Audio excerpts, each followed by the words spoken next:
And so now we will have Attorney Mednick come on.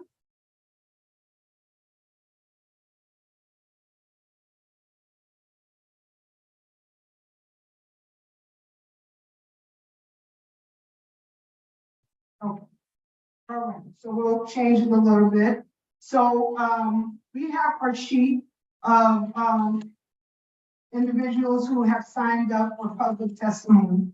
And so because the public portion is still open, I will call up starting with Ms. Bella Vasquez.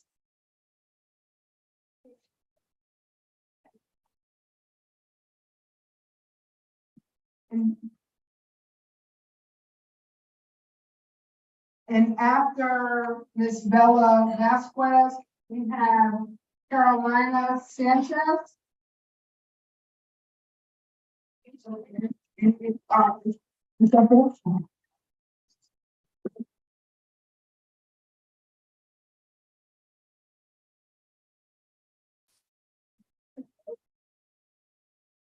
Thank you for coming. Everything today, but the ones that we didn't talk about, that we ain't talking about, what we talked about last week, what they gonna talk about. Yeah. Oh, I gotta give you, don't have it. Muy buenas tardes, mi nombre es Bella Vázquez y vivo en la Secundaria Howard. Yeah, good evening. My name is Bella Vasquez and I live in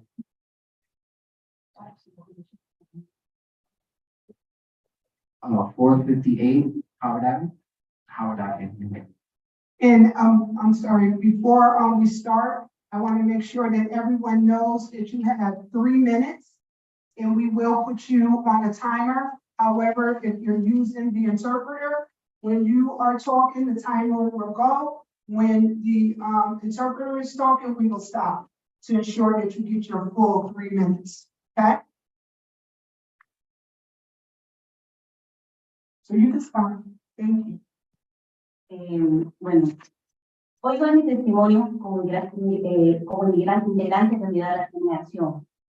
Somos una organización de lucha por los derechos de la gente inmigrante y trabajadora. Today, I give my testimony as an integral part of the United Latina Action. So as an organization, we fight for the rights of the people who are immigrants and also for our work. Me gustaría poder ser parte de los comités de mi ciudad porque soy mujer trabajadora.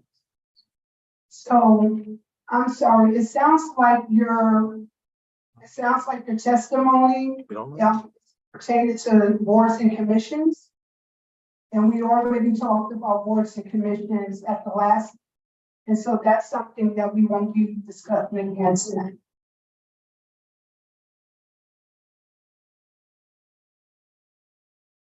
But you can submit your written testimony to our staff, or you can email it. Okay? All right, thank you very much. Okay, bueno, ¿puedo dar otra vez? No. She would like to give one. If you're talking about boards and commissions or the Board of Education,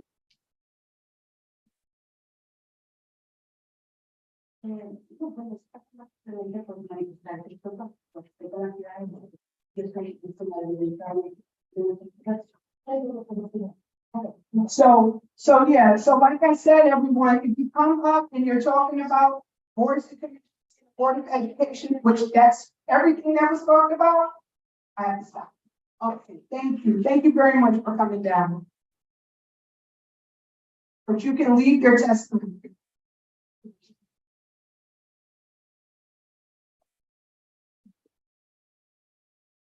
All right, so the next person is Carolina Sanchez. Ms. Sanchez.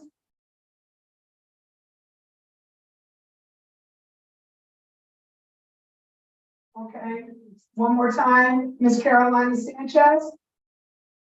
Okay, we'll go to the next person, John Lugo.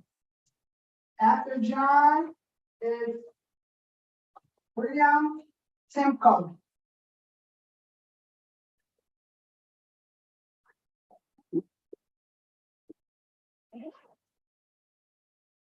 Yeah, I gotta be real clear with you.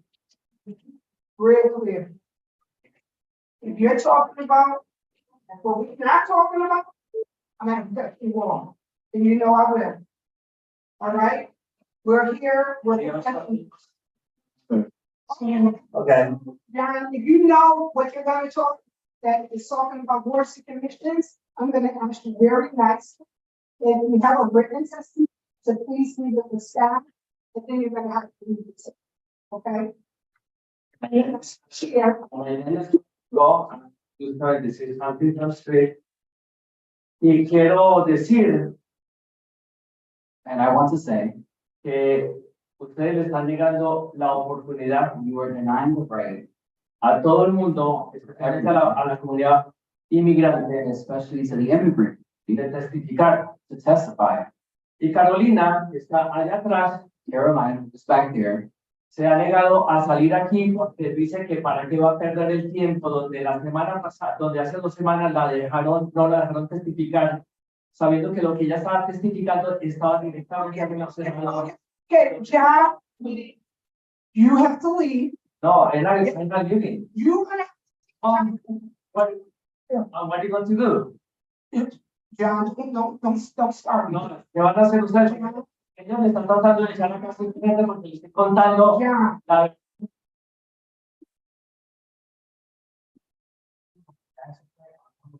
No, es que la semana pasada las personas no nos dejaron trabajar. you know what? Entonces la semana pasada a las personas no las dejaron hablar. So, So last week, the people have to speak and we're gonna take a 5-minute recess. Everyone silent. you know, we're here and this. 5-minute recess. Thank you. You talk, John, during the reason. I'm still listening. But I said, what the rest of.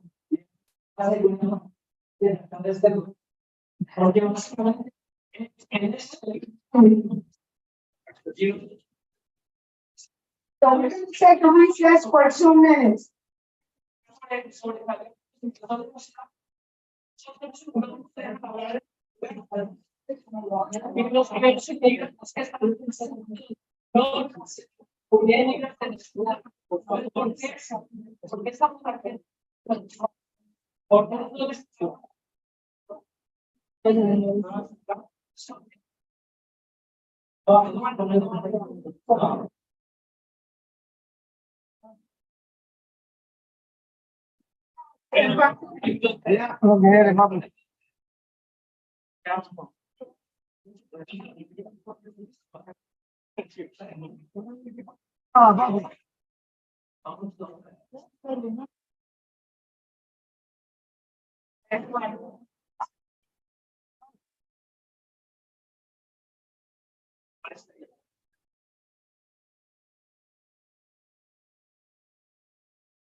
Ernie.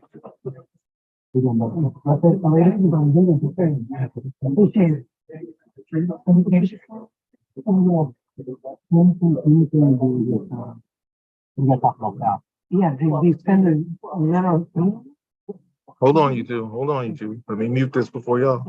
This is still on. Thank you.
Mr. Brennan, if you can silence people's voices, that's a really good way to have them heard. And how to see how the secretary said, you know what, ma'am, I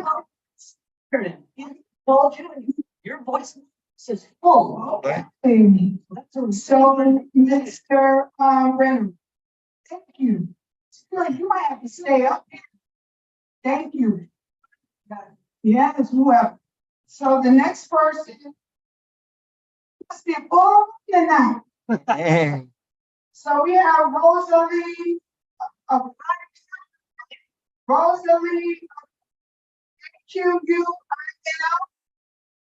Aquino. Aquino. Rosalie Aquino. Okay, I get, are you here? Oh, that's you? Oh, okay.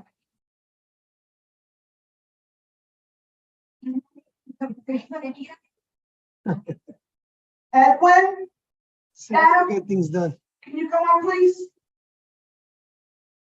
You can sit down.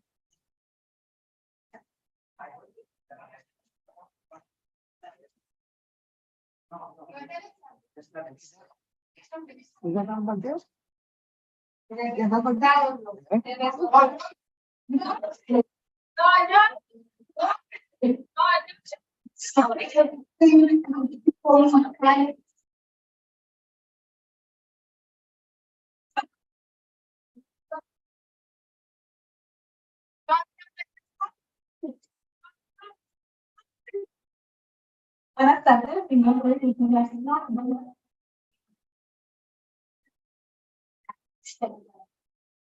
Eso, es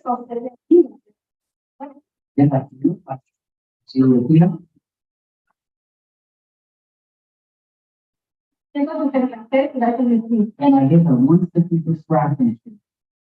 Soy residente de más de 18 años. And Yo I, antes de una niña que asiste a los estudios clínicos en esta religión. and I am a citizen of New Haven for about 18 years and of one child. Tengo ante ustedes concejales, porque supuestamente quieren cambiar su ley. For you all, there is she's changing laws.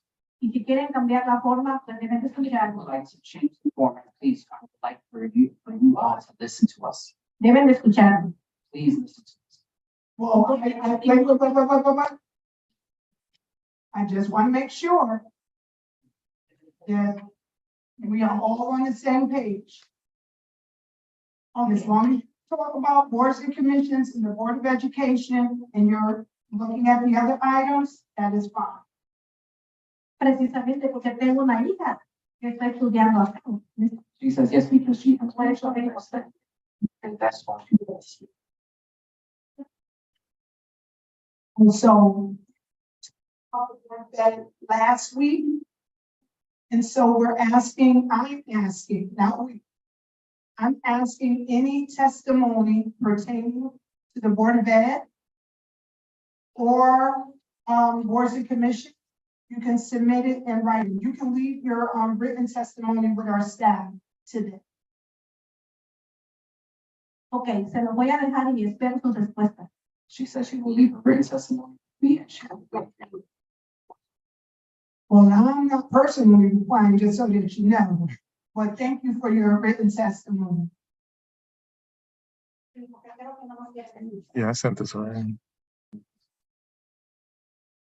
Thank you. So the next person is Sarah Suriana Atano. Suriana Atano. One more time, Suriana Atano. Okay, next person. We have Cooper Caraway. Thank you, Mr. Caraway. Do you need an interpretation? Oh, okay. Okay. So if you can tell us your name and address for the record. Yeah, my name is Cooper Carroll. I live at 73 Orange Street in New Haven. I'm the executive director of the Service Employees International Union, SEIU, Connecticut State Council. So I met many of you, luckily, I've met many of you on the picket lines, or in the course of some of our tenant union fights and things like that. So I came here, I was elected to the executive director position in January of this year. That made me the youngest SEIU State Council leader in the country of all the SEIU State Council. But I'm 32, so that's not saying a lot. In terms, but before coming here, I came here because there was a thriving, regenerative labor and civil rights movement across Connecticut that the world was really looking at, was really be part of it. Before, I had only worked in part of Connecticut, I had only worked in Texas, South Dakota, Cambodia, and Bangladesh. And so I was happy to be here, and since I've been here, I've been able to breathe in a way that I couldn't be able to breathe before. I could freely organize workers and students and tenants without worrying about the military or without worrying about the state police or any of these right-wing governments that use their authority to touch civil rights movements and labor movements. And so I hope to work with more of you, build out more of our relationships as we move on. Our affiliate, the Connecticut State Employees Association, is currently involved in a struggle for a bus, for the school bus contract in New Haven. And so I'm just trying to follow you in regards to the items pertaining to the charter revision. And so that's what we're here to talk about. Testimony. We have, there's 10 charter revision items, and then today we're trying to just get testimony so we can deliberate on what things should go back to the charter revision. And you have my, you should have my written testimony on behalf of our 60,000 members supporting the changes to boards and commissions, as well as the Board of Education. You have that written testimony. I'm here because I came here, I was asked to come here. I'm here to put a face to the name so that you all know who to reach out to if you need the support or solidarity of our 60,000 members across the state and many thousand here in the name. But we do have our written testimony has been emailed in support of the changes to the boards and commissions and the Board of Education as well. Thank you. Thank you very much. Yeah. No, you have my contact information, and so any of you can reach back out using the email address where we submit that. Thank you.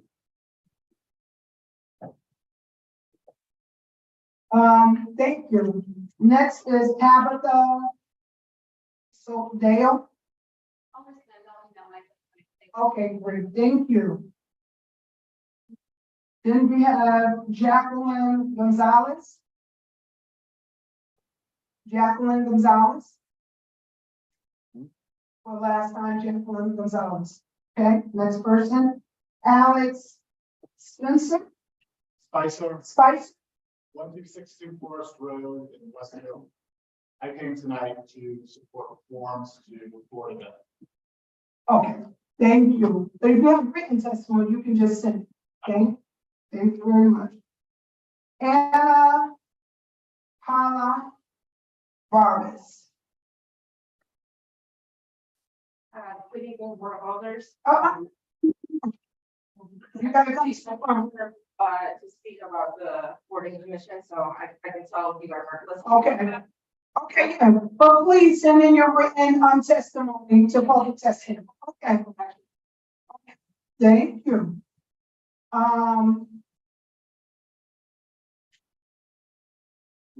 Then we have Gabriela Fernando.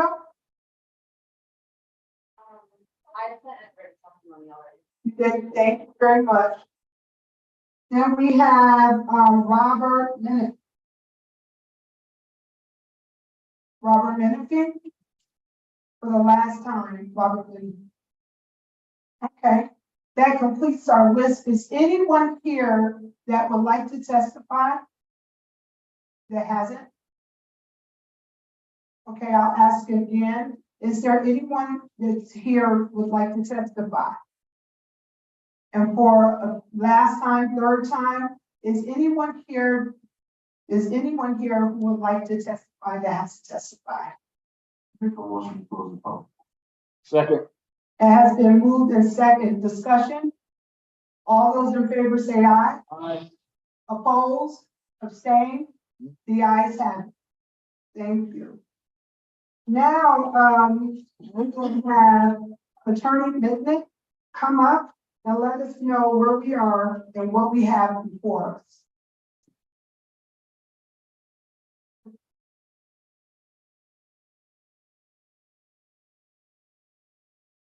Good evening, auditors, Madam Chair, President, members of the board. Where we are in the process, tonight is your deliberation on the recommendation phase of the charter revision. As you know, there's multiple phases. The first phase was the draft report that was provided to you by the commission on May 15th. This is the second phase. We have gone through a public hearing, and actually the second public hearing this evening, where you consider what the commission sent to you, and your job at this point is to provide recommendations to the members of the charter commission, so that over the up to a 30-day period after they receive those recommendations, they can come back to you with a final report. I want to say to you, we'll go over some of those provisions a little bit on the list of items that are presently before the body. But one of the most important aspects, you're not going to be providing a report back. You're not amending the charter at this point. You're just making recommendations that you're going to have them come back and give you the final language. What's really important during this period of time, you know, we have two members of your body serving on the charter commission, is that we maintain active communications. Don't be surprised that we're drafting language for the final report before it's approved. If it's going to be run by, you're going to look at the language at that time. There is no ability on the floor to amend the final report. On the final report, you can only go up or down. And I'll talk about a couple of sections that where there is going to be a lot of narrative, and it's going to be very important to pay attention to that as we go through the Charter Revision Commission. So after tonight, you're going to come up with a list or not. It's up to you to provide recommendations to the Charter Commission. Do you want me to go through the 8 items, or Mr. Jordan, or how are you going to handle this? Through you, Madam Chair, I think it will be helpful for all the audience if they hear the full list. Yes. And do you want me to, if I'm going through the list, we can talk about the departments and boards and commissions? Do you want to wait till I'm finished with the full list? I think it would be easier to actually go through whatever it is that you need to say. Because I remember one All right. by the time we get to 9. Let me start. Item number 1 on the list. Departments, and the board of all the charter commission suggested to the board that they take a look and make a determination as to whether or not they'd like the charter commission to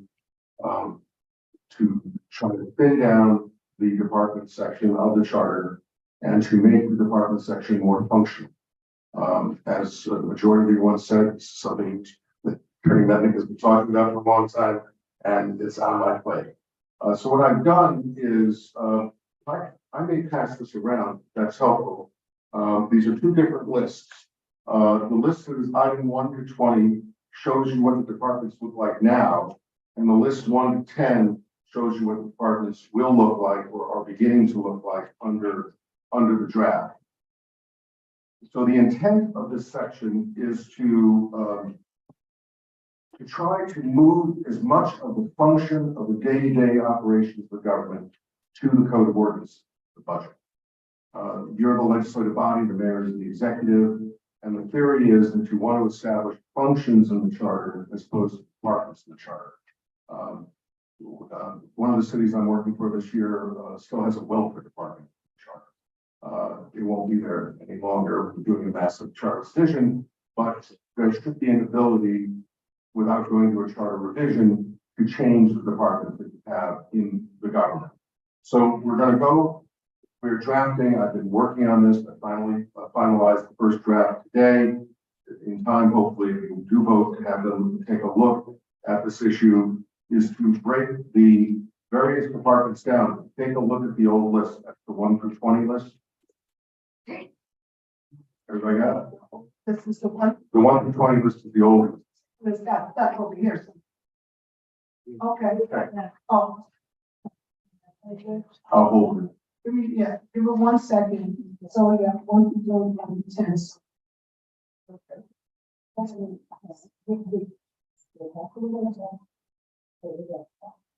Okay. No, we're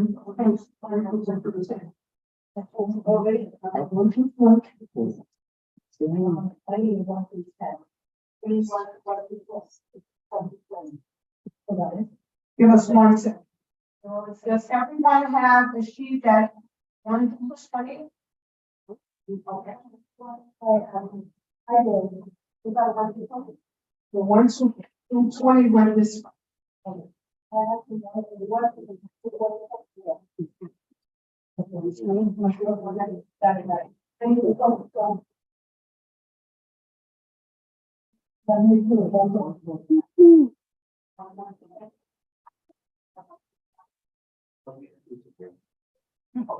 everyone, because I want to, sign it up yet? Does everyone have their 1 through 10 and 1 through 20? Yeah. Yeah. Okay. Okay. Okay. So, and I'll try not to have too much of your time on this, thank you. Thank you. Good. What I'm attempting to do here, and Mr. Lucas has a draft, red line draft, a clean draft that can be distributed to all of you to look at. You're not voting on that language tonight.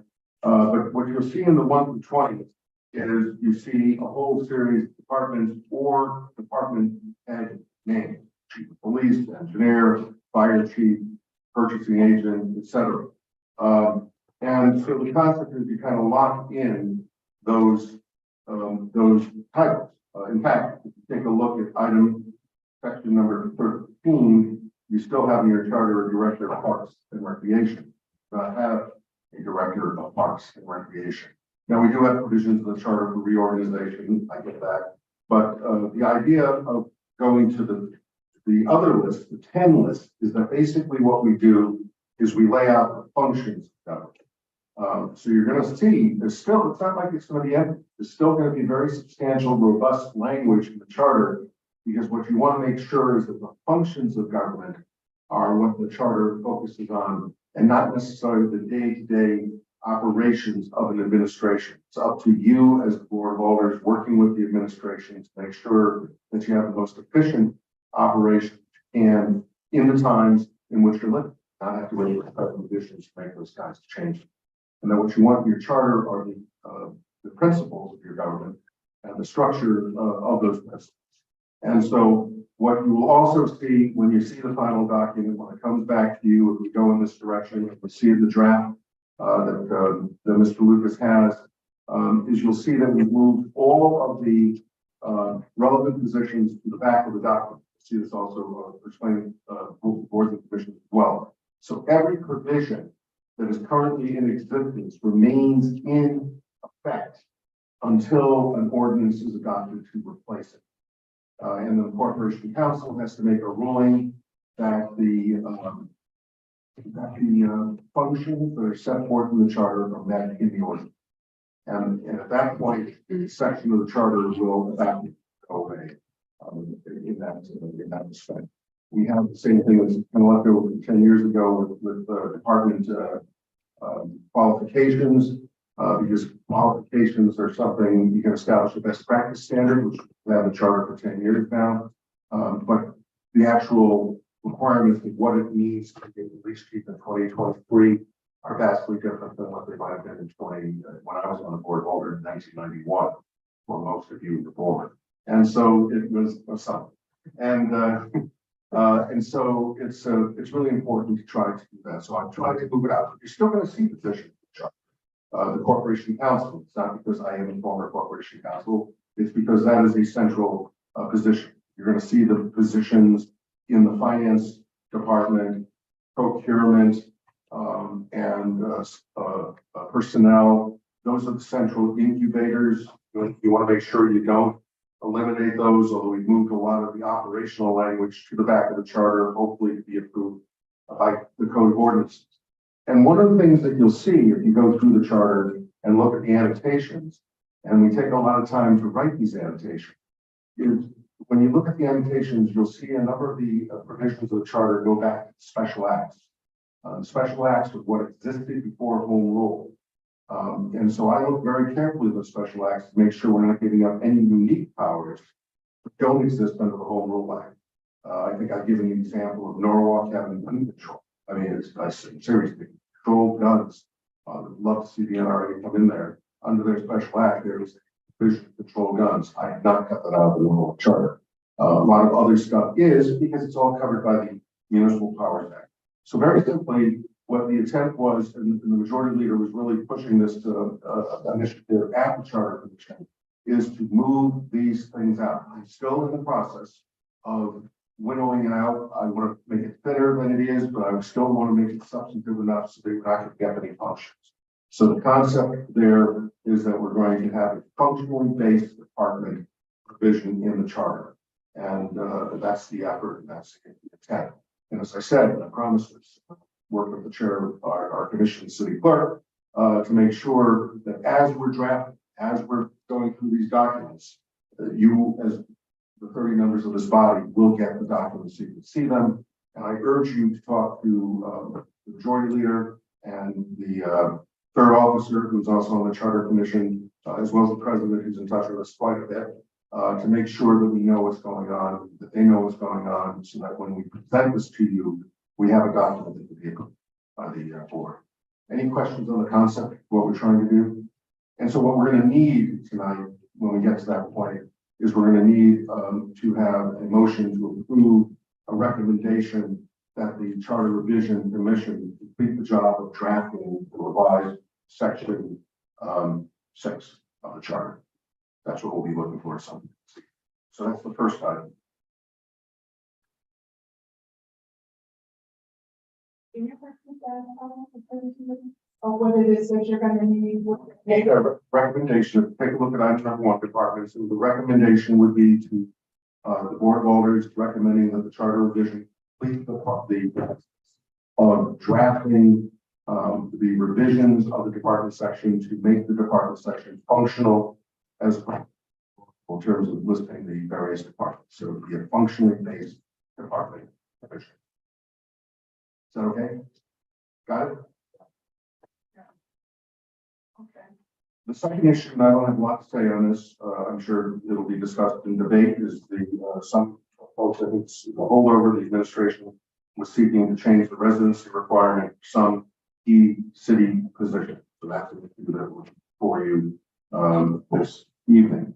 Item number 3 is adding defined term limits to place of lifetime appointments under the commission made a recommendation. It looks like some people would like to make a recommendation back to them to alter the approach that the commission was taking in that regard. The second, the fourth item is the board and commission, which is on the same pages that I just handed out to you. You will see Article 7, which is called appointed boards and commissions. There's 4 items in the current charter, and it actually increases the number of items in the proposed charter, Article 7. And what we've done in this section is we have tried to move out of the charter the structure of different boards and commissions with an eye on allowing those boards and commissions to be created by ordinance. They have to be created. They have to exist. The ones that are in the charter, Board of Education, obviously you're going to have a Board of Education in charter. Board of Ethics, I always recommend that you maintain a Board of Ethics in the charter. You should not be able to modify that. Board of Assessment Appeals, Civil Service, City Plan, Board of Zoning Appeals, which are regulatory entities. The boards and commissions that are required by the charter, but that will be physically out of the charter in terms of their composition, are Financial Review and Audit Commission, Police Commission, Fire Commission, Park Commission, Public Health, Library Directors, and the Civilian Review Board. I want to point out that when you put the Civilian Review Board in the charter 10 years ago, we were doing it at some peril because there was no express grant of authority to have a civilian. Found different ways to justify it, and no one challenged it. But now there's actually a statute that gives clear authority to create civilian review boards, and they actually have subpoena authority if the local government chooses to utilize it. You have subpoena authority was grafted onto a subpoena that I think the Public Works Director had in 1898. So it's a real flimsy theory for doing it.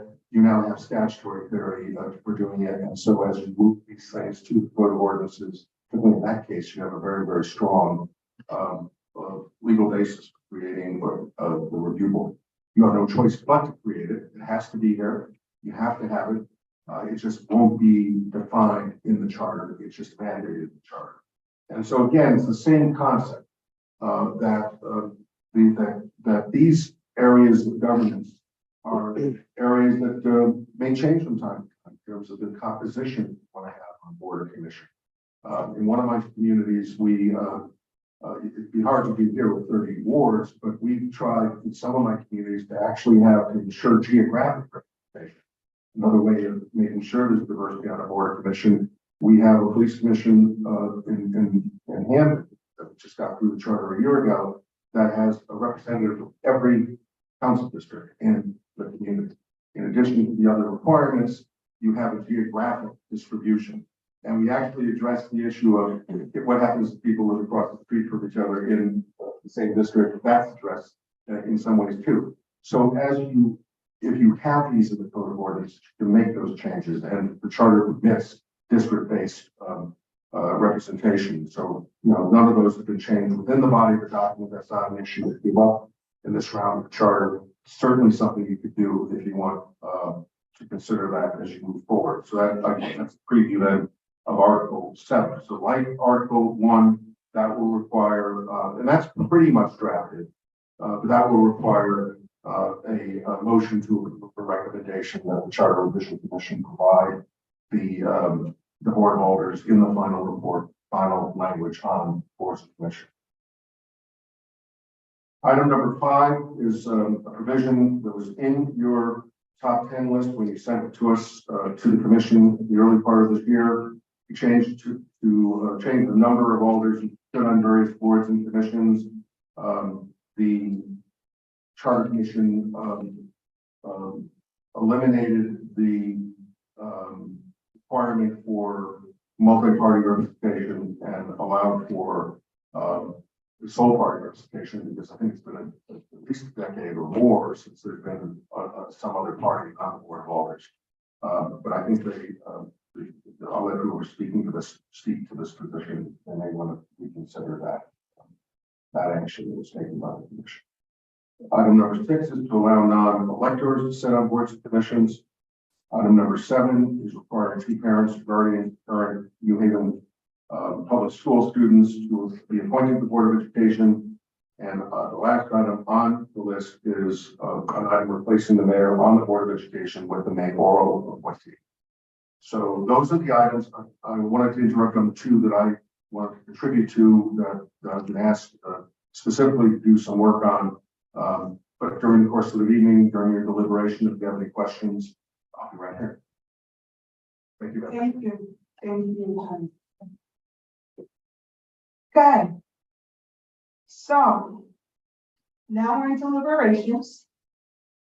And we are voting on what to send back to the Charter Revision Commission. What is your pleasure? Alderman Bravo. Thank you, Madam Chair. And I think just to make this easy, I'm going to combine a few items that I think is to recommend, and then we might be able to discuss the others. Okay. Thank you. So I would like to recommend that we send back to the Civilian Review Commission so that they may complete their process and deliver to the Board of Alders, their final report with language based on our deliberations on item number 1. Departments that should be moved from the charter to the Board of Alders as an ordinance. Item number 2, and residency requirements for some key city jobs and positions, because this is something that we will be doing by ordinance. And number 4, boards and commissions, selected boards and commissions from the charter to the Board of Alders ordinance. Yes, ma'am. So that has been moved. Can I get a second? Girl,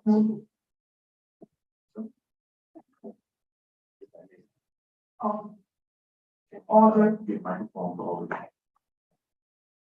Oh, nice. We have to ask you to sit here, so. Yeah, it was recommended numbers. I believe the majority leader has made a recommendation, and I'm happy to make it a motion. So, Second. Second, it needed to be moved before it can be seconded. So. Seconded by the chair. What I should have said was I should have said I move to recommend. Oh. And the second, that's it. Thank you. It has been moved and second. Discussion. Alderman Shaw. thank you, Madam Chair. I have followed this process as our colleagues all have, and I commend the work of the commission. Particularly grateful for Attorney Mednick and for the leadership of Alvin Furlow and Alvin Nicola. Joint commissions, I work towards representatives on that commission, and I feel good about the work that's been done so far. But it's not quite at its final point, and I think it makes a lot of sense for this board to send it back to the commission to continue the good work they've been doing on these items in the motion. Thank you. Thank you. Any other discussion? Alder Herrera. Yes, and number 2, a resident requirement for some key students. And Alder Herrera, we are talking about the motion. Okay, go ahead. Thank you. yes, I like that, electorally consider, and the opportunity that, fund to employees to come over, they don't have to be residents, but I also would like to keep paying attention that, these minorities to the usually required. Cada solicitation, cada opportunity, inside to give the opportunity for people the most outside. But I really good to try that opportunity to win more time in the field. Thank you. Thank you. President, right? Thank you, Madam Chair. I think it's really important, to send these things back, because I think it'll give the Board of Orders more time to have the further deeper conversation about which departments we actually think should have that recommendation. So I think it's a good thing to send it back and let them continue to do the work that we started. Thank you. Thank you. Any other discussion? Alder Rodriguez. I thank the committee at this time. Can't hear you. I thank the committee for the work that they've done, but I too would like to recommend that they continue to work on these items. I do appreciate the fact of looking at our departments in terms of their functions in the charter versus operations on a day-by-day basis. I do appreciate the change of residency requirements for some key city jobs, because there's a lot of important work that we need to continue to consider here. But I think that there could be some that we could consider in terms of their residency. And the other items, I merit that if they do require more attention on the part of the committee, and I will further recommendations. Thank you. Thank you. Any other? Alder stuff? Thank you, Madam Chair, and thank you to the commission. I know how hard they've been working, how tedious this is. And while I appreciate the change in resident requirements, I just find it hard to believe that we don't have any talent here in our city with 135,000 residents and growing. And aside from that, within the department, I mean, generally we hire deputies or personnel that have talent, and we hope to train that talent to rise to the higher positions. So me personally, you know, I will go with what makes sense, but I mean, it has to be more than just residency that is not allowing us to hire qualified people. My personal preference is, you know, if it comes back to the board, I hope residency is a priority versus. Thank you, Madam Chair. Thank you. Alder Brown? Thank you, Madam Chair. I just wanted to clarify the recommendation that we will be discussing hopefully on the Charter Revision Commission is that the change in residency requirements will be done by ordinance. And so that will be the recommendation that we're looking to give to the Charter Revision Commission, so that they will not be deciding which ones stay in, which ones out. It will come back before the Board of Alders, and we will make that decision through our process of public hearings and our aldermanic legislative process. Thank you, Madam Chair. Thank you. And just to kind of reiterate, this, as the attorney has informed us, this just gives us more to be able to work things, because we need to make sure that all positions are good. But we haven't found it. And so this just gives us our ability to look outside if needed, but laws. And so we say do the right ordinance. The charter just is law, like you can't move anything as the Constitution, but we can make the laws to make it. We want to say something. We make our jobs to make the laws. I just want to. Okay. Coordinator did make this point. These three items are all related when you think about it. And we also have a sunset provision on the job descriptions for different residents. So it's a wonderful opportunity if this charter passes in November with the changes that we're looking at, that sometime next year, the voters looking comprehensively at each of these departments and building the ordinances. And as you do it, have the flexibility to decide which departments require residency, whether you want to have residency preferences as opposed to a default for residency.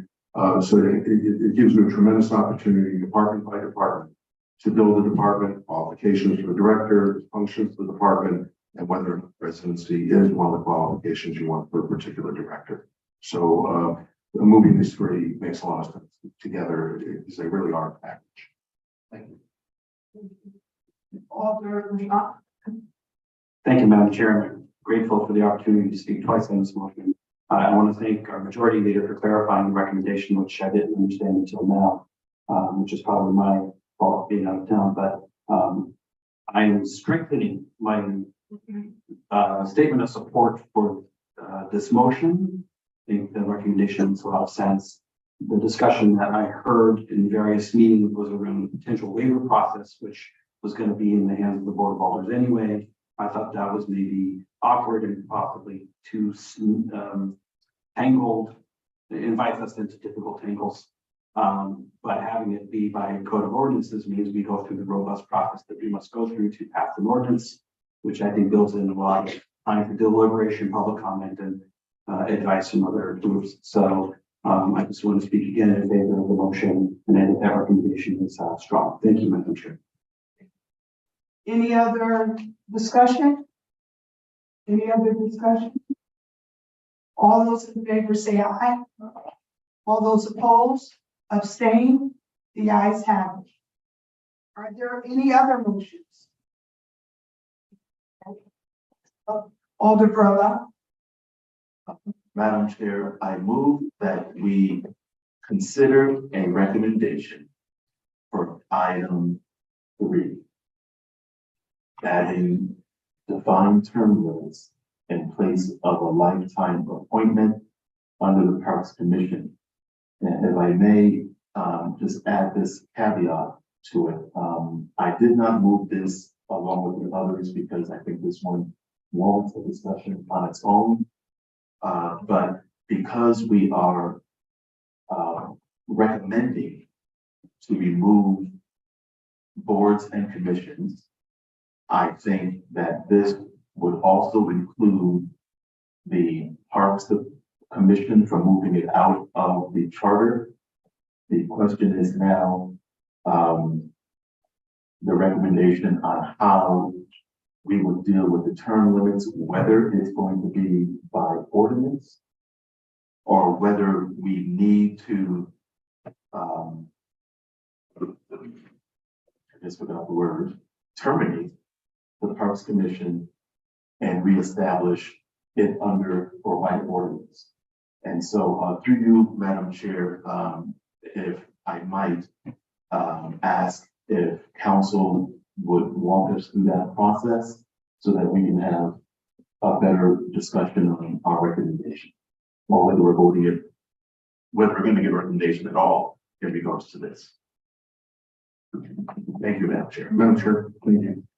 What the commission chose to do, and the commission took what I would call I won't call it conservative, but it was a literal approach to it, based on advice of council. And that is, we proposed a phase out of the permanent members of the Parks Committee. The theory of the phase out is that you can't alter somebody's term of office when they're in a term of office, when they have a term. I'm going to keep this simple and try not to play lawyer like little Steve, who was alderman 25 years ago. I'll try to keep it straight to the point, as I tried to do in my days on this table. I'll do my best. Thank you, Alder. And so what we try to do is honor the concept, the legal concept there. There's been discussion, and it's valid discussion, and it's important discussion about what the legality is of the 3 permanent members. We know that there was at some point a East Rock Park Commission. And you look at our charter, it's the East Rock Park Commission that appoints these 3 quote permanent members. Imagine if we look back at the archives of the Parks Department. Somebody told me there's a in Westville where Alderman Marks is from, Alderman Marchand is from, in his ward, not her ward. There's a file cabinet that has all the deeds. And I'll bet you if you go back and look at a deed, you'll see some conditions of deeds that tell you that you need to, when the land was bought or purchased, that or gifted through a trust, some legacy, that that they have to have representation of the people from this other entity that merged with the New Haven Parks Department, the Parks Commission. But there is no East Rock Park Commission. And the point that members have made, including your president, quite persuasively, from my perspective, is that, as she can be, and that whether they're there legally at all, because when we try to find out, I was not there the night of the testimony, but my understanding from talking to the chair is that the testimony was that the members kind of appoint themselves. If somebody leaves, they appoint somebody to replace them. They're not the East Rock Park Commission. They're not the mayor, and they're not the Board of Alders. And so I think what this motion attempts to do is to ask us to look for a little more clarity. We're not going to be able to answer the question in the next 20 days.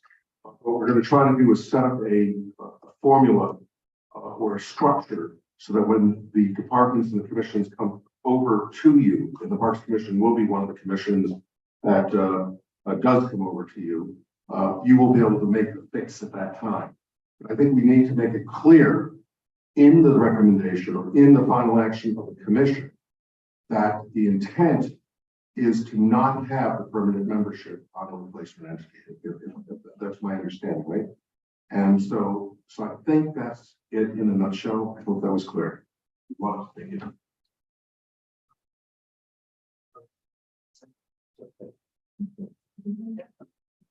Alderman, Thank you, Madam Chair. So am I moving? No, thank you. I'm moving now. So Madam Chair, I recommend I move to it. Let me just kind of give me just a minute slow down with this just for a moment, because we are going to take this out of chart.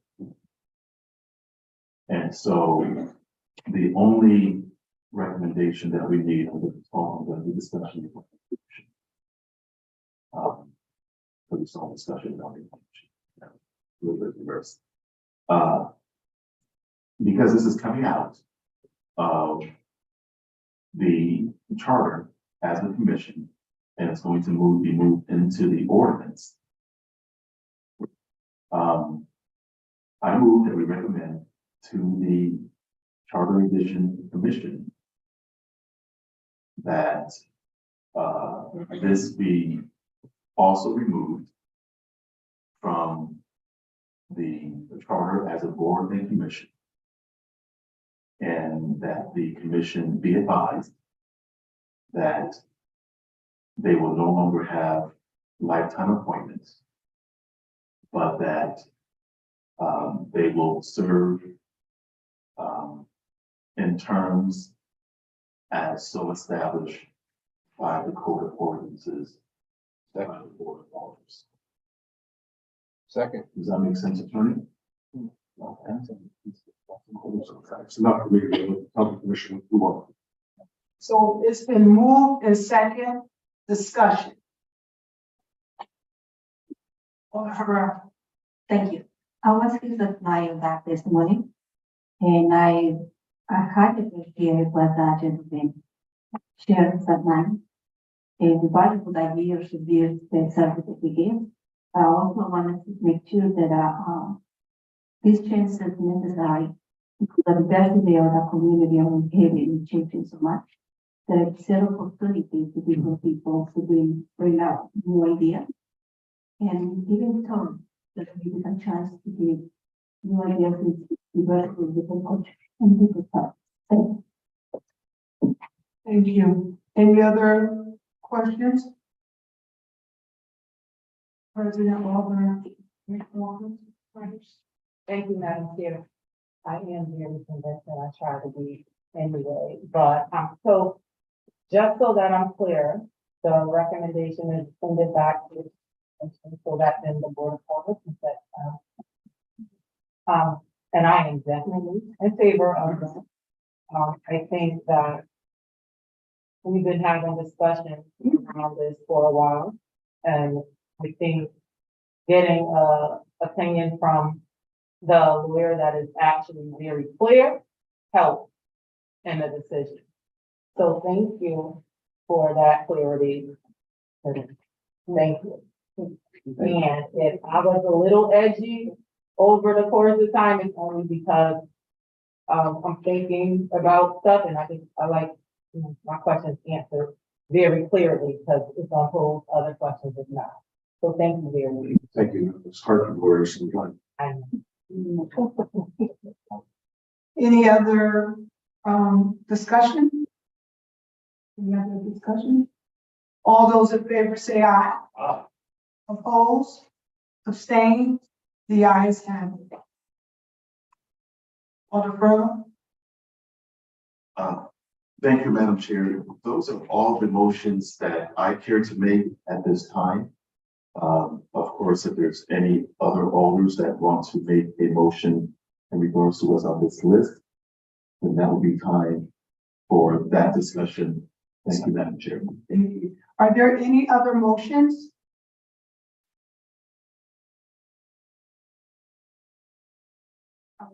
Yeah, are there any other motions? President Walker, my suggestion? Oh, okay. Thank you. You're welcome. Thank you very much. Madam Chair, I would also, like to move that we, send that to the Charter Commission to review, number 5, which is how many alders can sit on various boards and commissions. Second. It has been moved and second discussion. Alder Walker, Thank you. So I am making this recommendation, because what we had started previously, I honestly don't know how this actually made the list of the 10 items that were sent in the first place. So I try to do as much homework as possible. I went to our staff, I said, send me the email of the alder that's interested in it, because that's what we did. We sent out and said people, and we didn't have any. So it just, I think it was one of those things that just got up there, but I think we are represented on every single commission right now. I haven't heard of any challenges to that or anything, and I understand sometimes it sounds really good to have more than less, right? But when I think of the effect, we are actually there, so our voice is being heard. So that is why I am making a recommendation to send that and have a discussion tonight. Thank you. Just clarity, Mr. President, is it the intent to return to the status quo to what you have in the current charter? Yeah, I'm sorry for not. Valid query, so that's right. Correct me when you want. Yeah, thank you. Appreciate it. any other discussion? Alder Miller? Any other discussion? All those in favor say aye. Opposed, abstain. The ayes have it. There any other motions? Alder Miller? Thank you, Madam Chair. I'd like to make a motion that we ask the Charter Revision Commission to look at number 7. To parents or guardians of current students to be appointed to the Board of Education.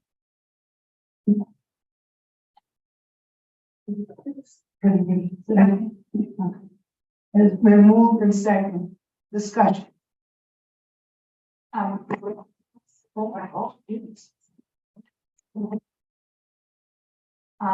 think this is something that a lot of people have to talk about in recent hearing the suggestion of families in the community. This is something that we see around the country with the Boards of Education that have formal parent representation. It's not something that we've always had on the Board of Education because it isn't formally in the structure, but it is a consensus around the country. So I think it would be a good thing to look at how we might incorporate that into our Board of Education. Yeah, thank you. Any further discussion? Alder Miller? This question is to Attorney Mendon, would adding 2 members of the parents put that to an even status on the Board of Ed?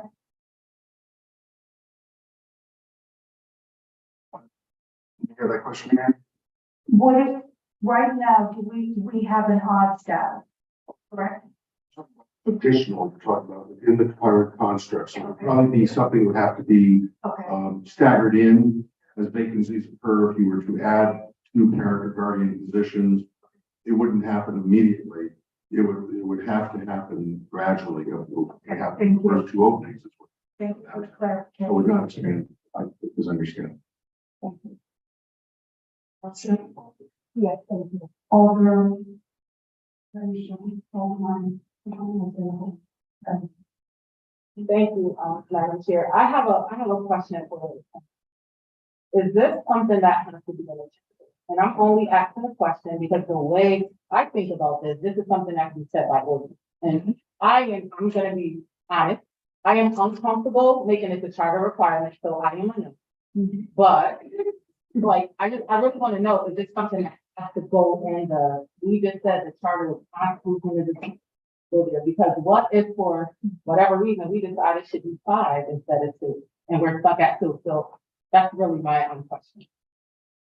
The charter, you place items in the charter that you want to make sure that will stand the test of time, that will be there for a historical period of time. What you might want to do is you might want to, there's a lot of different qualifications you may look at for the Board of Education. Hartford does have charter provisions that have a range of qualification standards. You can certainly adopt it by ordinance. There's no reason why you would. It just, the charter is permanent law. Charter is like a constitutional law. And it says, this is really important. This is what we want to do. If you trust yourselves to do this by ordinance, you just do it by ordinance. You can certainly do it by ordinance. What you might do is you might, as a prompt, consider having, you have that, the charter. I wouldn't charge the Board of Ed, apply a qualification standard for all board commissions if you want to start doing that by ordinance. I would not do that by charter, but I would establish a qualification standard that can be approved by the Board of Aldermen by ordinance to accomplish that. But you can do it by ordinance for sure. Thank you. Yes, thank you. No, or you? Thank you. Alder Santiago? I just got a point of clarification. So what you're saying is not to add 2, just see once one term comes out, add a parent, then they will contact another parent. That's the recommendation, that the total composition of anytime. Not to add, just to replace. Thank you. That was it. Thank you. Okay. You good? Alder, Thank you. Alder Herrera? Yeah, just to make the point about that, yes, it's about not adding the value to having these 2 parents representatives, and because I truly believe with kids in the school, their interest is more authentic, they're more involved, they're most invested, and we definitely will need to hear from those people that is already living in the situation. So I truly believe that will be benefiting over. Thank you. Any other discussion?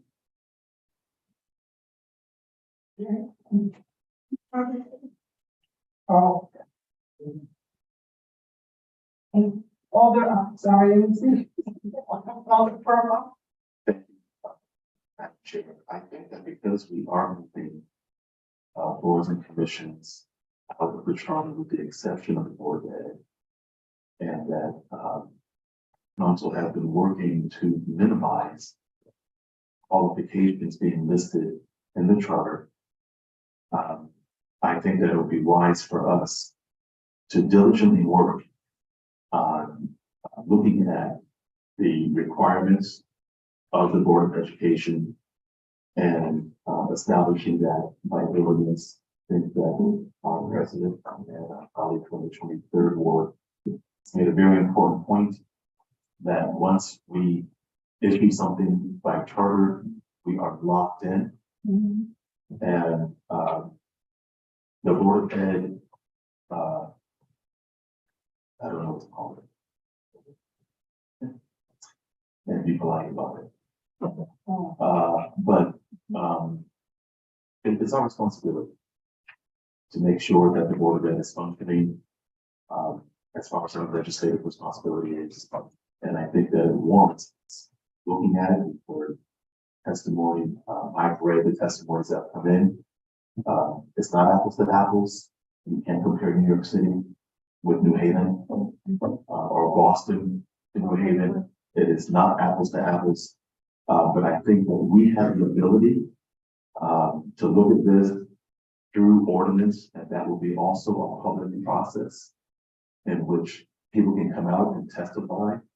And I'm not sure why there's the perception that when the public comes, we don't hear and listen, because we do. We're here for hours and hours listening. And so I'm looking forward to that robust conversation, Madam Chair. And so for that reason, I should have said at the beginning, I am not in support of item 7. I think it would be better to deal with it by ordinance. Thank you, Madam Chair.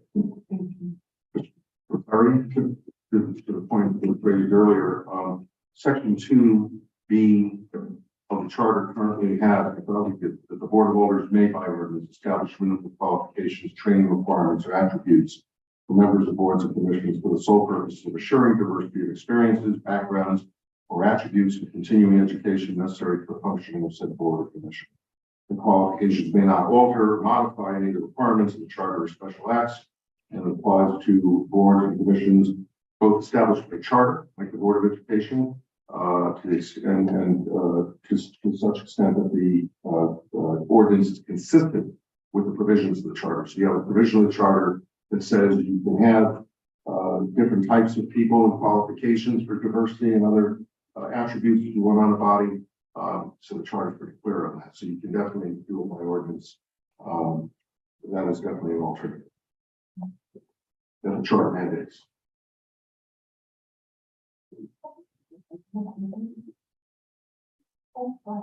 Alderman Marshall.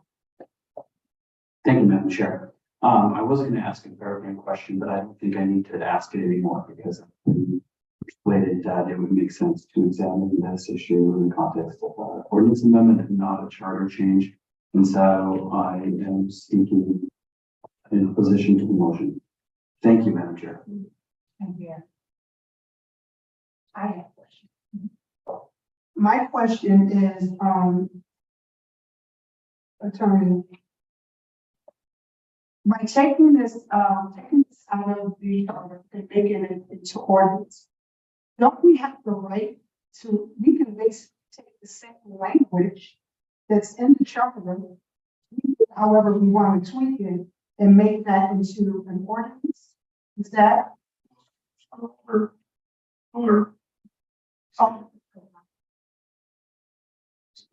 So you have the ability in the charter to do what you want to do, mandating the mayor to appoint sequentially to within the confines. You can't expand the number of members of the board by ordinance. You're going to do that by charter. You can have qualifications. Many charters throughout the state. Some in the charters, or just by ordinance. But what we had in New Haven, I think about 10 years ago in New Haven, what we did this, what we had this provision was to basically leave it to the alders. Again, the concept of living government, do it in real time, and try to do it with the constitutional standards that you have in a charter, but to have the flexibility to modify your position from time to time. Right. And that's what I was getting at, because the things that you were reading, stop over here, we can write in an ordinance, you know, that was my question. Can't we almost take that and then it gives us the room if we need to change it next? Sure. You could do what the alder wants to do, but you don't have to do it. You can do that by ordinance. Right. Alder, and then I will do the reference. Thank you, Madam Chair. So I'm happy, since I'm persuaded that it makes sense to do it by ordinance, that's and to pursue that on a separate track. Yeah, I appreciate the input from everyone, and I think that makes sense. Okay, all right, so we're gonna withdraw that. There, the Rodriguez. It has been withdrawn.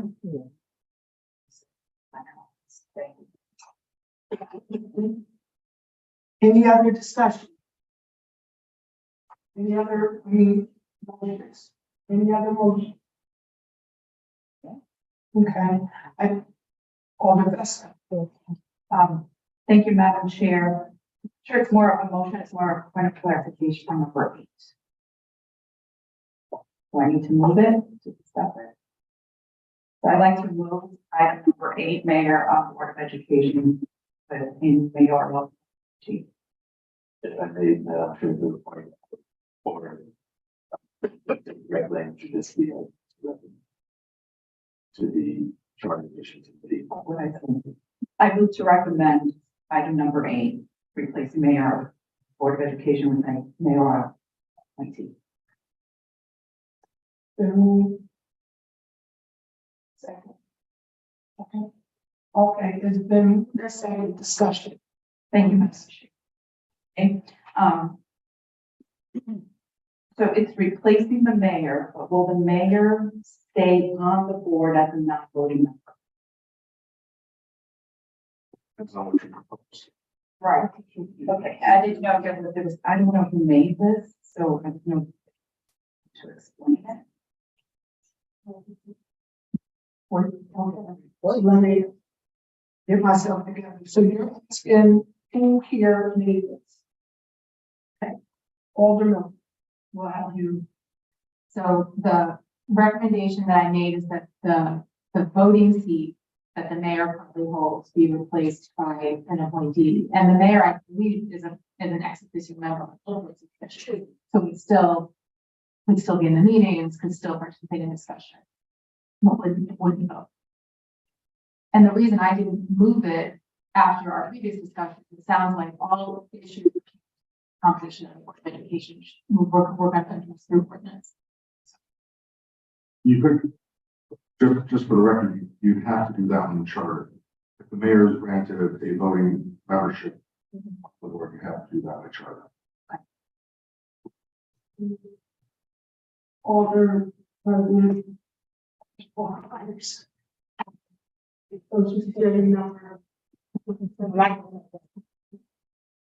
Thank you, Madam Chair. So I did not write this, so I won't explain it. I will just give you a brief summation. Because when we did this the last time, most of us were involved in the charter revision.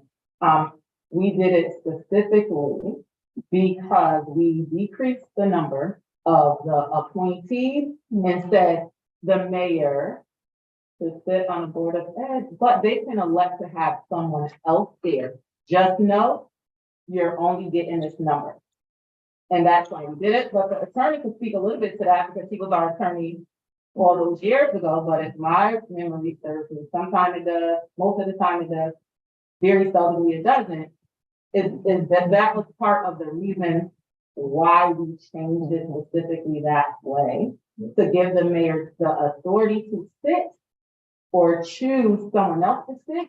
But I believe, and don't quote me on this part, so you need to correct me on this part, I believe we decreased the total compensation by 2 to make it a high number to do that. But that is just what I have still for here. Thank you. Thank you, Madam Chair. Thank you. Okay, going back to you on the festival, do you have the answer? I did not. Sure. Thank you. You're done? Okay, great, thank you. Any other discussion? Any other non-discussion? Any other motions? Was that a live motion? Was it second? Sorry, so you made a motion. Are you want to vote on? Do you want to withdraw it? What do you want to? No, my answer was, my question. Thank you. Any other motions?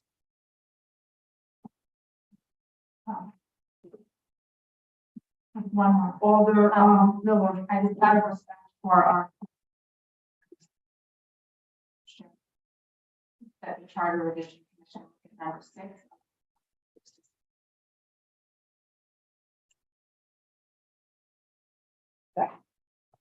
It's been moved in second discussion.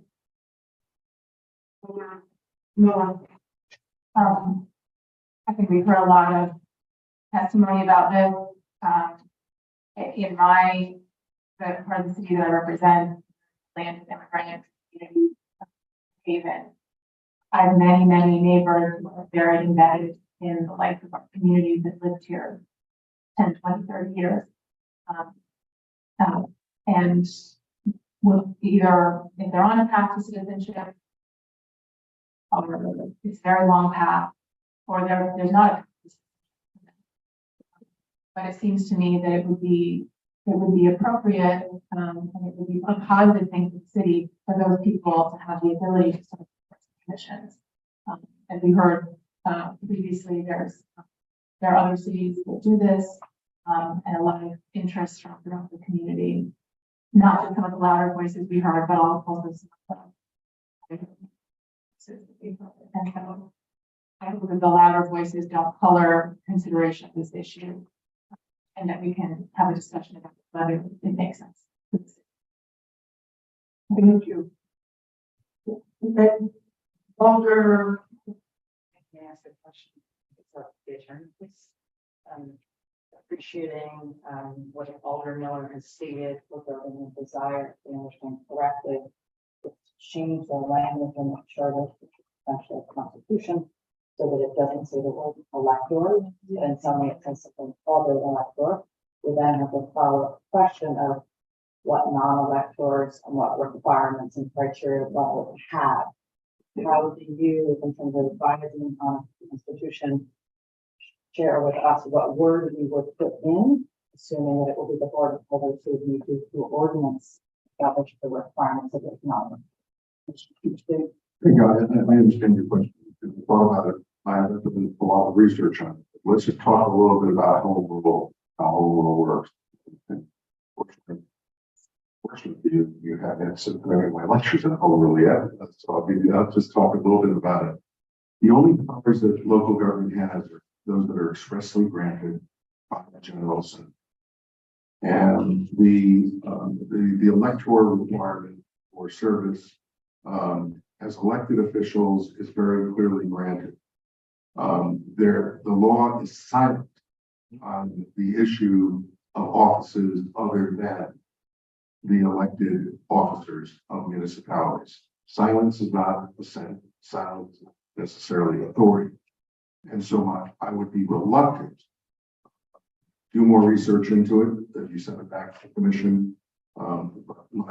My intuition and instinct after years of practice in dealing with home rule is that if you don't have a clear express grant of authority, you need to be careful. And the reason you have electoral requirements, maybe this is not valid, it's just the law, the way it works right now. Maybe that changed as well. I'm very sympathetic to the arguments that are being made. Not that anybody cares and I have no vote here, but I think there are important arguments that are being made. It's an important debate that should be taken seriously, but I would be reluctant to advise that we have authority to do it. Because every board and commission has legal responsibilities. The concept of the elector of elected officials is that you are passing ordinances, passing budgets, you're doing you're approving charters, your constitution, and I think the state has established a standard. Again, is that standard fair? Is that standard right? Maybe in 2023, it's not the same as it was in the 1950s or whenever that standard was adopted, actually in the 1950s or 60s when home rule was coming into effect. So my general view on it is that there's no clear express grant of authority. I'd be reluctant to advise that you would have the flexibility to modify, particularly boards and commissions that have legal responsibilities that make regulatory decisions, whether it's a fair rent commission, which I think is a wonderful commission, expecting renters and people, working people, represented on something like a fair rent commission would be a great idea, but I would not want to undermine or jeopardize the legal authority of a commission that we're not appointing something that's consistent with state law. As I said, the law is silent.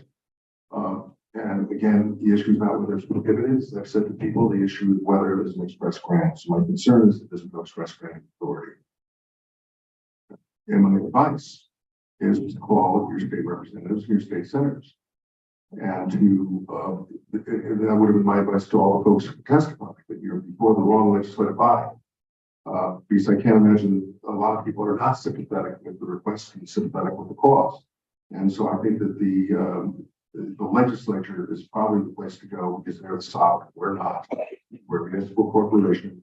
We're creatures of the state. Those were whole list of things may sound like a Frankenstein monster, but we are not sovereign. So we don't have the ability to make sovereign decisions. The state can do it, the feds can do it, but we can't. So I hope that answers your question. Distinguished member from the 26th Ward. like 2640. Alder, all of that, or do you have more questions? Now, these are two lawyers, so let's start Lauren. Thank you, Chairman. I think this explanation is so valuable to train that we cannot do what's going to be asked of us by the other business there. The other program comes to what you do. Thank you. Alder President Walker Myers, address.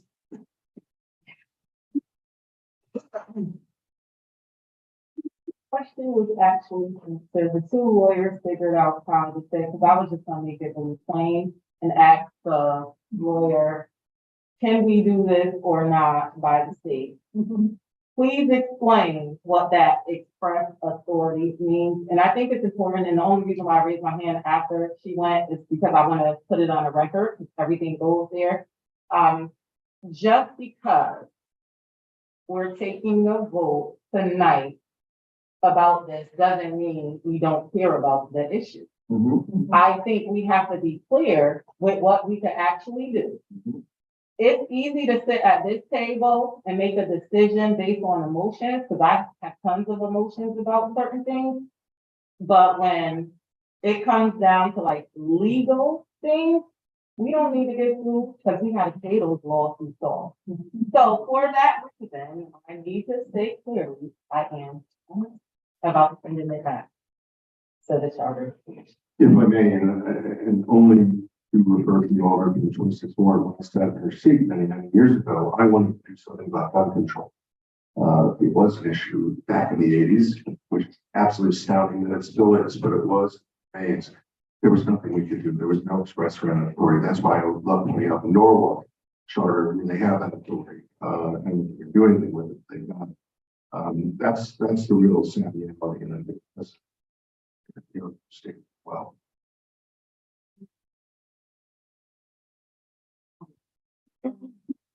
Oh, this is long. So I have all the four.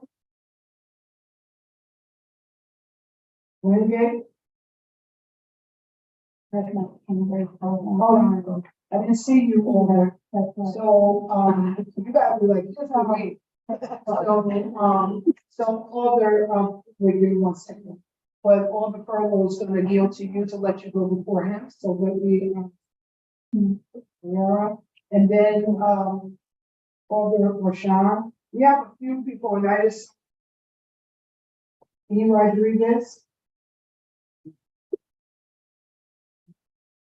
Where are you? Anybody else have any hand? Okay, so we'll start with Alder Herrera. Santana. Thank you. I just want to relay my story. I was born in Italy and I had a green card because my father left me one when I was born, when I was here. I had it until I filed for citizenship. And may have been time back then that I could have done it earlier if I had known, but I didn't. And so I knew I could never vote. I knew I didn't have certain rights. It was expressly stated what you could and couldn't do. I don't believe that illegal residents should have the right to be an elector. If they have a legal document, which is the green card, however you want to call it, then yes, maybe that's a possibility. Because they can't be a citizen yet because they don't have that paper. So, because I experienced it as a young child, so I know. And I was very heartbroken that a lot of times I couldn't do things that I needed to do. So I understand the plight. I've been through it. So I just wanted to express my feeling. Thank you. Thank you. Alder Furlong. Thank you. You. And so I just would like to remind, if I may, Madam Chair, as a point of order, to remind our colleagues of our protocol of order that they must thank you for the opportunity to speak, and that they must thank you when they're finished speaking, so that we can keep the queue going. And I also would like to follow my honorable colleague, Florence Santana. It is regrettable that we have heard from so many people and are not at this time, by law, able to accommodate. My colleague gave her story. I know I look young, because black don't crack. That's your call. But I will just say that I've spent the last 30 years of my life speaking for those that don't have a voice. And so when I saw the people lined up with their mouths blacked out, eyes blacked out, it really spoke to me. And that's what we're here for. We're here to hear the public speak and to make decisions first based on law and then based on what the public is saying. And so I think, Madam Chair, that we can, as a Board of Alders, work on forming and encouraging the formation of outside committees, boards, councils that will be able to come before this board and respectfully speak to us concerning their concerns in their communities. And I would be very happy to hear public hearings and workshops to strengthen the voice of our immigrant community. I think that it's difficult to, as our attorney or counselor has stated, to be able to form non-citizens, not necessarily illegal, but non-citizens, giving them a voice in government boards and commissions, where I think that's where we're up against the wall as far as the law is concerned. But we definitely should encourage boards, outside commissions like ULA to come and respectfully speak and to give us their opinion on what's going on in their neighborhoods. And I know that this board, through our president, will give them ear as they stay germane to the topic. And so, unfortunately,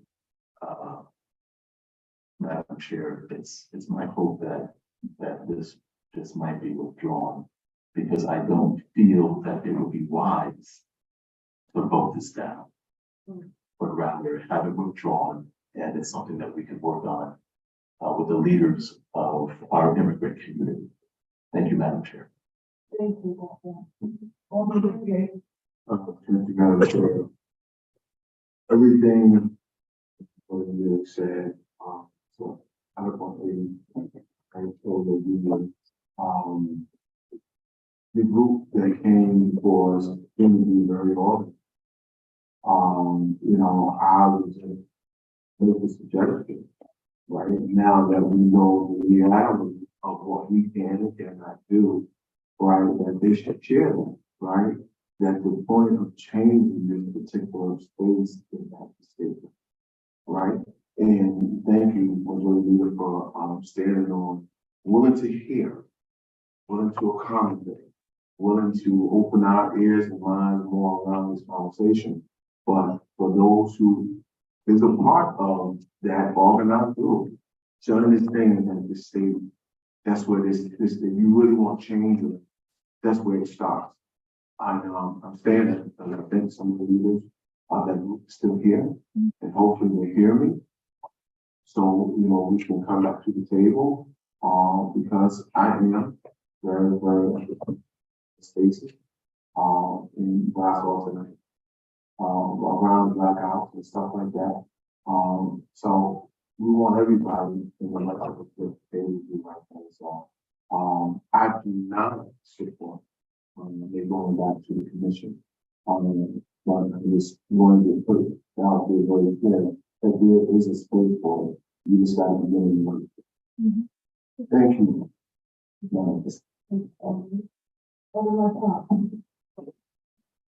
Thank you, Madam Chair. I appreciate the comments my colleagues that were just made. I'm just going to ask a question of the attorney or many whose opinion I value greatly.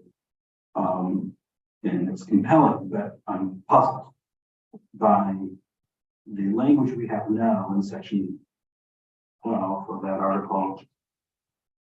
This is the article about qualifications of elected officials and appointed officials. And it says appointed, so this is section 12, or subsection D, page 16 of the draft document that Mr. Lucas distributed. It says appointed public official. Every appointed public official shall be an elector of said city, unless otherwise set forth by law or in this charter, as may be otherwise prescribed. So that's not the part I'm asking about. The part I'm asking about is section section D of that subsection D of that same section. It says waiver. The elector requirement for appointment of department heads and members of boards and commissions may be waived by requiring an appointee or appointees to establish evidence of a bona fide residence as set forth in the general statutes in the city.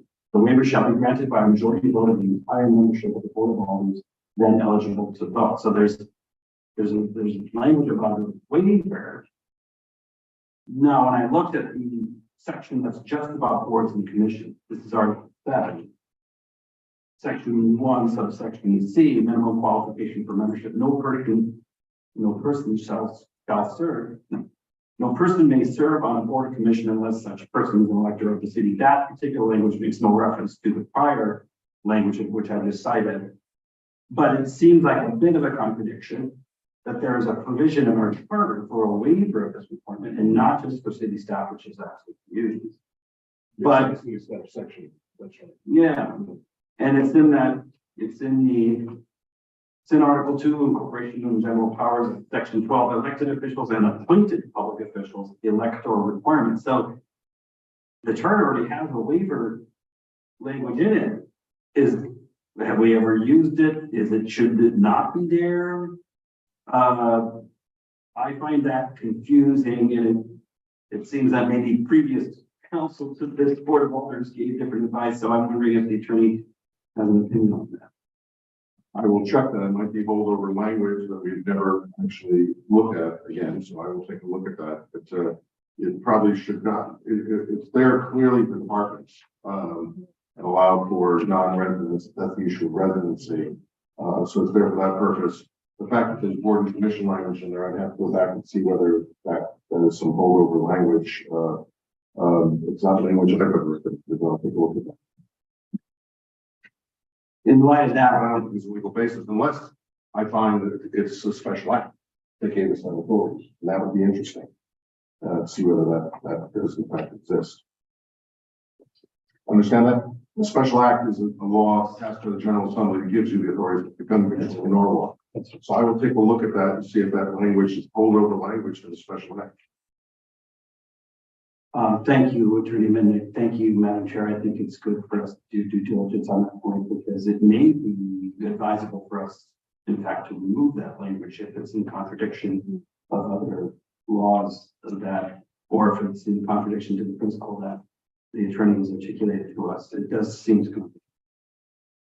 Thank you, Madam Chair. Alder E. Rodriguez? Yes.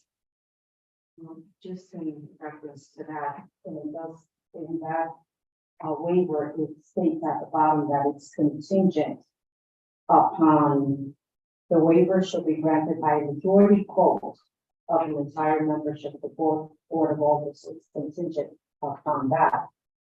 But I just want to share now, reference to Simon, that New Haven is a sanctuary city. And many of our immigrants, and it's a solid city.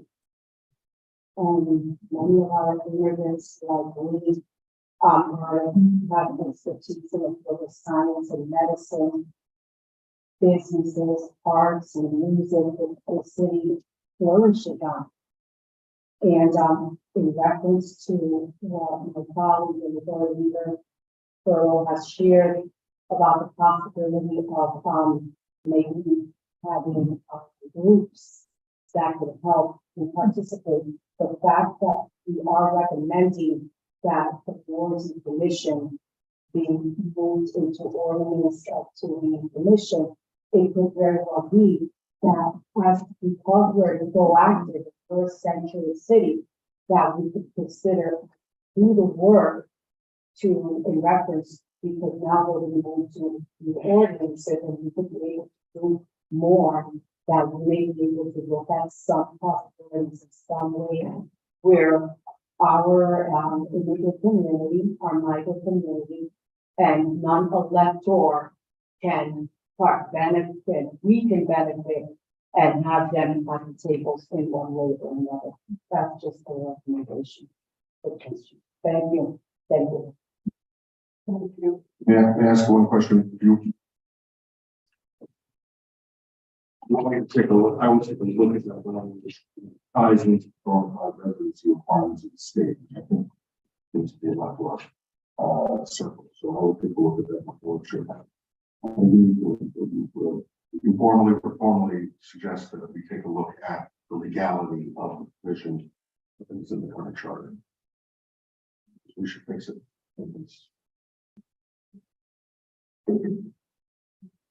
Alder Herrera?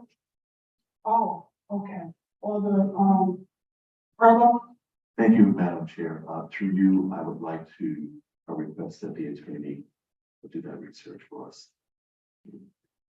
Thank you. In the form of a recommendation of this, because I have no independent authority, it has to go back to the commission. Yeah, make a motion that the commission take a look at it. Council review the provisions relating to the waiver of the electoral requirement. I do hear that now, Madam Chair. I think we need to have some discussion because we are tasking the commission with something that we had not intended on speaking about. Yeah, so I yield that to you, Madam Chair. I think we will need to have a conversation, but perhaps it's advisable that we finish your list and go back to that discussion at your discretion. Okay. We can figure it out, but Alder Herrera? Thank you. I just want to just really clarify this controversial item. And it is controversial and maybe misunderstanding. And there is a lot of subjects that we need to just move on for 20 years, 30 years ago, 40 years ago. As a Mexican Italian immigrant, I just want to share with you the opportunity that I have to be here. And because when I came over here, I came as a trade. And that time I used to be a computer programmer. It was a trade for the company being there. That doesn't mean I never was illegal, I never was. That term, it bothers me so much. Illegal. It's not a problem. It's not a problem. What I just appreciate that there is contradiction even in the language. I would like to be the consider more qualification requirements, because we are just not talking about open the book and anyone can come over here and teach you. If there is a person who is living in this city on Haven for over 5 years, there is a homeowner, regardless of immigrant, there are a small business owners. They pay taxes. They're part of this community. Please don't tell lightly. We talk to them, those immigrants, they don't deserve a vote. We deserve a vote. We deserve a vote. I really appreciate the reform. They had this commission to move forward, it was step forward. If we don't let them be blind for one group of people to speak for all, no, we don't. We immigrants, we know how to sit down at the table, have to figure out the issues, talk about it, look forward the issues we want. But I just wanna be respectfully, be very, it's hard for me to don't get emotional when I hear those immigrants, they have no voice. Please don't do that. My people, my community deserve a voice. My vote deserves a respect because they work 7 days a week in the areas that nobody wants to work.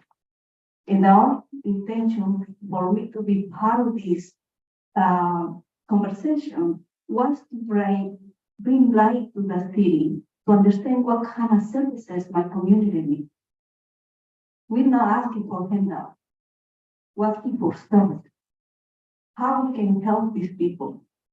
If they come for make a small business, if there's no information how to get in the rail, I'm telling you, they're asking to the aunt, to the grandma, to something, for a little bit, to open a little corner.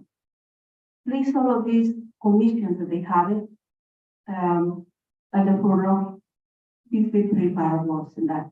And when the lawyer was saying, all of these languages that they having, I just want to be clear when I say, I'm not asking to open to anyone to come and be part. And I'm aware that we have law. I know that we have responsibilities, and that's why I would like to be more clear what it means qualifications, what kind of requirements, and what is the special language that we need to work on it to be clear for the community, to be part of our learning education. Thank you so much. This is a point of clarification, Madam Chair. The point that we are discussing this is whether this body has the authority to remove the electoral requirement for government boards and commissions. We are not talking about qualifications, though I do hear my colleague from the ninth ward very clearly. But our discussion tonight is whether or not this body, this municipal legislative body, has the authority to remove the electoral requirement for boards and commissions. Thank you, Chair. Thank you. Alder.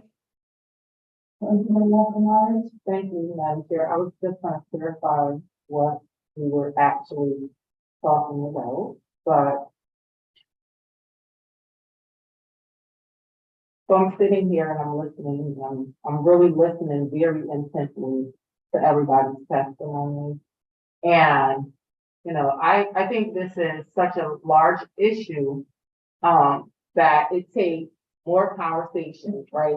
And I'm being very careful on purpose about the words that I say because things get twisted so many different times here, and I don't want that to happen with this issue. I actually think as a board of alders, we already have some of these things that you are talking about where we can engage. So when I'm thinking about it, I'm thinking about it in its totality. We have a human services committee that deals with certain things. As the chair of a committee, nothing stops finance, legislation, nothing stops anybody from having a public hearing on any issue. So I feel like it's our responsibility if we are hearing from the community that they have concerns with certain things. It's nothing stops the chair from having a conversation about those things. And our requirement to who testify here at this board is everyone. They can testify whenever they want to, like about a certain issue. Of course, you got to say your name for what we're talking about at the time. But I think it's a further conversation with, we're trying to make decisions for people. We should include them in those conversations of what that actually looks like. Because we might have flexibility to get those conversations publicly in places to actually get some results in other places if we think about it collectively instead of in little silos about whether we're talking about electors today or talking about it this way or that way. And everyone know I normally don't like people speaking to me because I do it for myself. But on behalf of myself, I'll make the same commitment I made before. I'll sit down with any group that want to sit down and collectively work on what needs to happen and what needs to be done. So I will open myself up for that all over again. I think it's a conversation we done heard all night about it. We heard about issues. So I think we just can think about it a number of different ways. It's a number of different ways to actually get the results that you want instead of just thinking all that. But right now, when we're hearing it, we don't have the legal authority to do it that way. So we got to talk about something else at a later time. And I'm willing to do that. Thank you. Thank you. So that's. Thank you, Madam Chair. I actually echo what Madam just mentioned, and I'm about to say CSEP actually did host a public hearing or workshop, I should say. What we had in part two, we kept it open because the conversation is real, and as we are witnessing throughout this process, the conversation needs to continue. And I'm happy to welcome anyone when we do part two of city services and environmental policy meeting that will hopefully be hosted in the fall after summer. But with that being said, those were my parents that didn't have a voice. It was a lot of my feet to the States. Didn't have a voice. They were talking, they came to papers and didn't have a voice, but they were going to work and they had to keep their mouth shut. Because if they spoke against their boss, they were fired or let out. My mother worked in a literal sweatshop, stayed in trouble. But they loved this city and what it stood for. They loved the democracy. And that's the reason a lot of these immigrants come to the United States of America, because we are the United States. Have to remember that undocumented doesn't mean you're not human. These are human lives that we're talking about, with or without papers. I mean, parents were called WAPs. WAPs were without papers. But I'm not going to harp on it because I also married it. My husband is not a born person. He became a citizen, but he's from Italy. But I'm not going to harp on it because I think we all are clear on this board where we all have a story or somebody that we know who represent those folks that feel they don't have a voice. And we are their voice, whether they believe it or not. We're still in Alder. We represent the wards that they live in, and we are their voice, and we have to remember that. So thank you for listening. I'm sorry if I went on. Thank you, Madam Chair. Thank you. All the marks. Thank you, Madam Chair. Thank you, Dr. Second. I want to question for anyone. Memorial up. Okay. Very moved and taken by Madam Chair and fellow colleagues. Can you talk to the mic, please? Yeah. I want to say I'm very moved and taken by the words of my colleagues by the demonstration of protest that was tonight. I guess I want to ask a question about home rule. I think you've been very clear to us that we don't have the authority or legal opinion under the current state law to change the law. If we were successful, those of us who are concerned with the topic, to lobby the state legislature and succeed in getting a change in state law, such that it was then appropriate for us to be granted a home rule the opportunity to dig in deeper to this question. How does it work, given how infrequently they have further reviews, and given how quickly I think this topic increases in importance over the years with the changing of demographics in the town and with just the community recognition of the importance of the topic? Do we have to wait another 10 years? Can you speak to this so we have a sense of what the vision is for those of us who would like to see a change in this regard? Thank you, Madam Chair.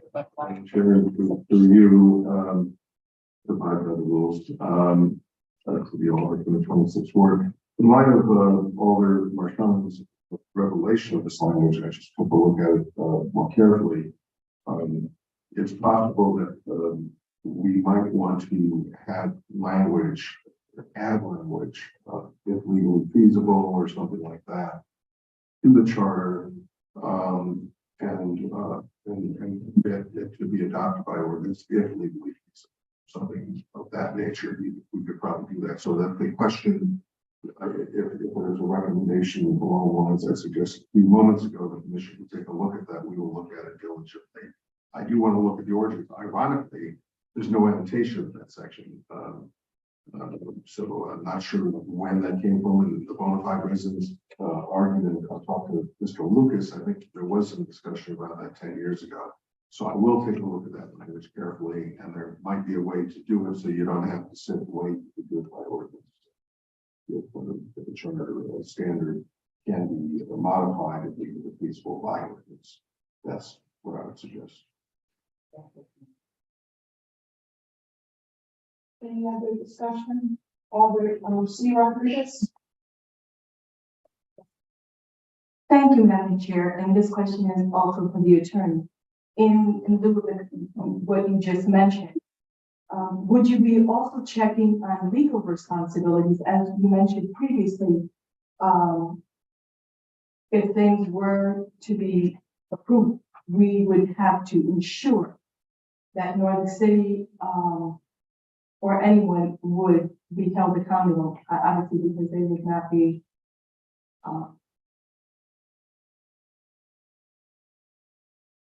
the responsibility, to check on the legality. If we have an express grant of authority, and we've been sitting on a board of commission legally, in accordance with state grant of authority, all through a charter and the ordinances, they would be treated like any other member of the board of commission, in terms of their responsibilities, and there'd be no special liability because they're on a board of commission. If there's legal grant of authority, they would be equal in the status to anybody else on the board of commission. There's a difference in status between. Thank you, madam. Okay, so I'm gonna take I'm gonna get into my role, right? So again, we are looking at this. This has been, there is a motion on the table by Alder Miller. There were questions asked. The attorney told us that at this point we have no legal ability to do what it is that we're asking for, because the state of Connecticut does not says that we can do this. And so I want to make sure, because I think we're going kind of way out, and I want to bring it back in. So I'm looking at you, Alder Miller. What do you, after hearing all of this, what do you want to do with this topic? So I'm happy to withdraw the motion. And I think hopefully this can be the beginning of a conversation with partners about we get the neighbors legislation to do something. Sure. But I really appreciate the conversation, and I think the press is here. Hopefully this really can be the start of a conversation beyond just this room.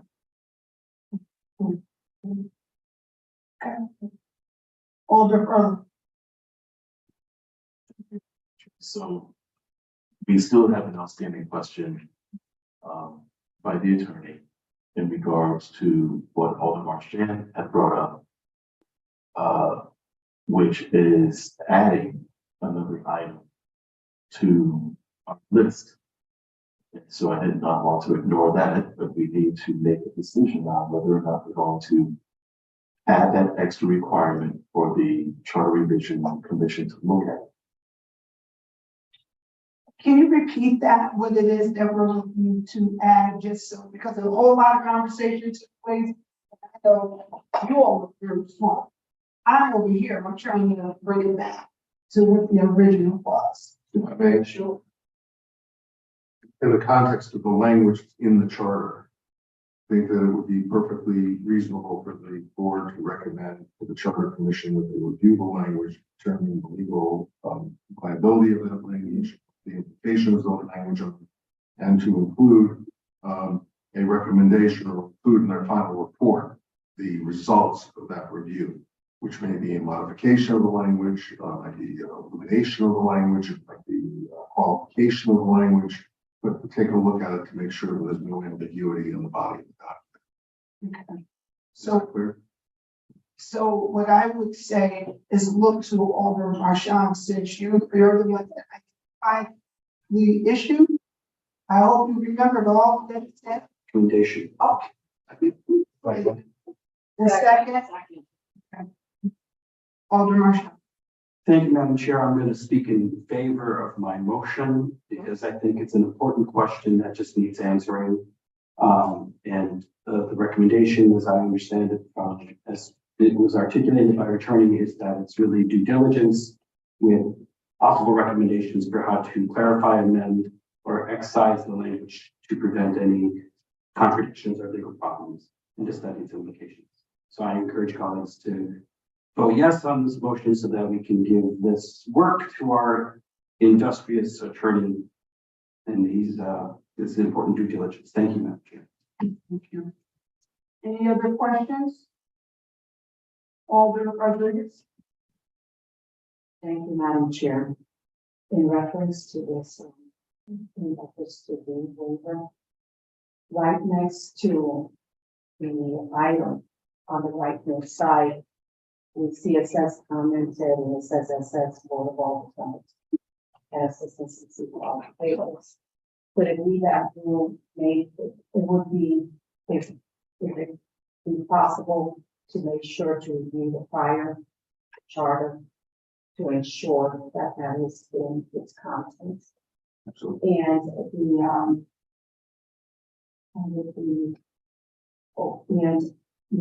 also, if when I see things like this, normally there are specific conditions for to address specific needs that may rise.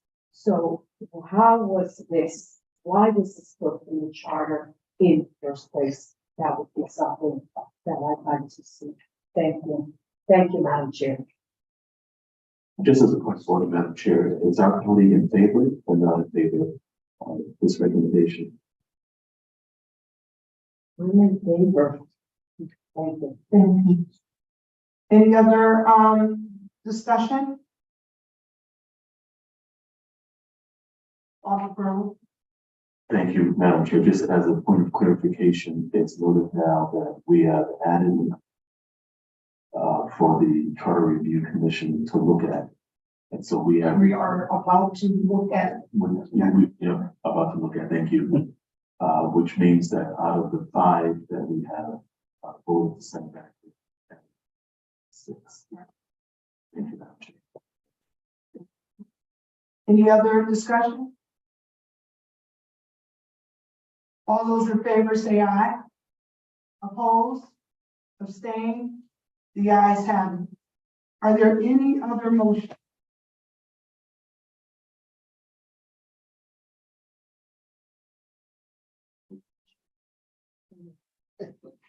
Second. It has been moved and second to adjourn. All those in favor say aye. Opposed? Abstain? The ayes carry. Thank you. Thank you,